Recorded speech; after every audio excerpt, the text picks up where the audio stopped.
دې ویډیو کې ډېر زیات زبردست پیغام پروت دی. دا ملګری څنګه چل کوي کیک جوړوي او دغه کیک نه بعد بیا داسې چل کوي او دې سره چې کوم دی دغه بل اخوا یو انګریز دی نو هغه څنګه چل کوي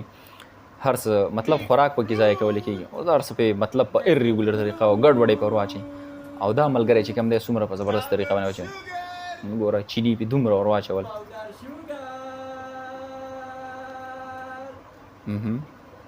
ټرای کړه. اوس د دې نه بعد دغه کس چې کوم دا کیک تیار کو او دا یې راواغستو او دې دپاره مختلف قسم چې کوم ټیفنونه دي ډسپوزیبل په هغه کې په ښکلې طریقه باندې کېښوده او چې کله دا په ښکلې طریقه باندې کېږي چمچ یې ورسره هم ولګئ رابند یې کړي ځان سره یې پیک کړي او بیا څه چل وکړي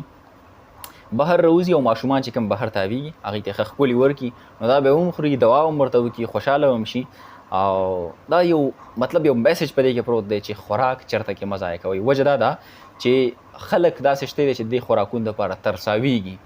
فوډ چې کوم دی ضایع کوئ مه ځکه چې ډېر داسې غریبانان خلک وي چې هغه د یو ټایم رزق دپاره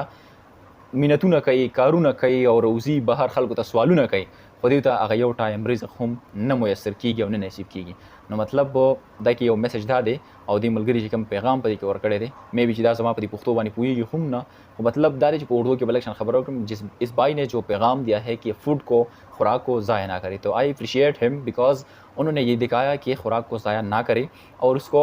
غریبوں کو کھلائے کیونکہ یہ لوگ جو ہے جنہوں نے اس طرح مطلب irregular طریقے سے